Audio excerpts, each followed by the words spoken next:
এইমাত্র পাওয়া খুশির খবর। আলহামদুলিল্লাহ, দীর্ঘ 1 মাস মহিমান্বিত রমজানের পর চরম আনন্দের মুহূর্ত ঈদুল ফিতর।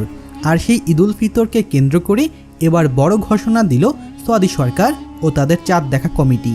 যে ঘোষণাটির জন্য বাংলাদেশ, ভারত, পাকিস্তান সহ অসংখ্য দেশের মানুষেরা অধীর আগ্রহে বসে আছেন।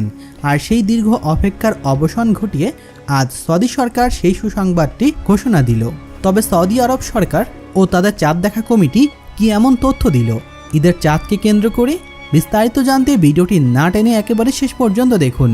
আর আপনি যদি ঈদের নামাজকে পছন্দ করে থাকেন তাহলে ভিডিওতে একটি লাইক দিয়ে কমেন্ট বক্সে লিখুন আমিন। বন্ধুরা, প্রত্যেক বছরের ন্যায় এবছরও 2024 সালে বাংলাদেশ, ভারত, পাকিস্তান সহ অসংখ্য মুসলিম দেশ সৌদি আরবের দিকে মুখ তুলে রয়েছে। তারা কবে সিদ্ধান্ত দিবে আর কবে তারা ঈদ উদযাপন করবে। কিন্তু এবার সৌদি সরকার এমন সিদ্ধান্ত গ্রহণ করলো যে সিদ্ধান্ত শুনে বাকি মুসলিম দেশ চাতক পাখির মতো গভীর দৃষ্টিতে দেশটির দিকে তাকিয়ে রইল। তবে হ্যাঁ, দেশটি যে সিদ্ধান্ত নিবে বাকি সব দেশ সেই সিদ্ধান্ততে অটুট থাকবে। এমনকি অনেক মুসলিমরা এটা মনে করে বসেছিল যে কবে সৌদি সরকার নির্দেশনা দিবে আর কবে তারা ঈদ উদযাপন করবে। তবে এবার সৌদি আরব সকলের চিন্তা পেরেশানি ধৈর্য শেষ করে এবার এমন একটি সংবাদ প্রচার করলো যা শুনে মুসলিমদের হৃদয়ে খুশি বন্যা বয়ে গেল।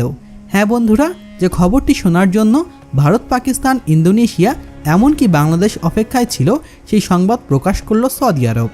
বন্ধুরা, আমরা সকলেই জানি সৌদি আরব সহ তার আশপাশের দেশগুলো বাংলাদেশ, ভারত, পাকিস্তান থেকে একদিন আগে ঈদ পালন করে থাকে। আর তাদের দেখা দেখি আমরা আমাদের দেশে একদিন পরেই ঈদ উদযাপন করি। অর্থাৎ সৌদি আরবে যদি 30টা রোজা হয় তাহলে আমরাও 30টা রোজা পালন করে ঈদের আনন্দ উদযাপন করি। সৌদি আরবে 2024 সালে 10ই মার্চ 1845 হিজরি সনে রমজানের মাসের চাঁদ দেখা যায়। 11 মার্চ থেকে শুরু হয় রোজা।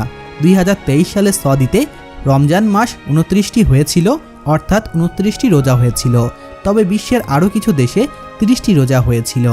ইসলামের দৃষ্টিকোণ হওয়ার সঙ্গে সঙ্গে সৌদিতে চাঁদ দেখা নিয়ে বেশ আগ্রহী বিশ্বের বিভিন্ন প্রান্তের মুসলমানরা, বিশেষ করে দক্ষিণ এশিয়ার দেশগুলোর মুসলমানরা। কারণ সৌদিতে চাঁদ দেখা গেলে তারা অনেকটা নিশ্চিত হয়ে যান যে পরের দিন তাদের দেশে ঈদ। তবে পবিত্র রমজান মাস এবার 30 দিন স্থায়ী হতে পারে। সেই হিসাবে মধ্যপ্রাচ্যের দেশ সৌদি আরব ঈদুল ফিতর উদযাপিত হতে পারে আগামী 10 এপ্রিল। জ্যোতিষী বিজ্ঞানীদের বরাত দিয়ে এই তথ্যই জানিয়েছে কাতার ভিত্তিক সংবাদ মাধ্যম আল জাজিরা। তবে বাংলাদেশের আবহাওয়া দপ্তর থেকে বলা হয়েছে এবছর বাংলাদেশে রমজান মাস 30 দিনের হতে পারে। তবে পাকিস্তানের আবহাওয়া অফিস জানিয়েছে এবার পাকিস্তানে নাকি রোজা 29টি হতে পারে।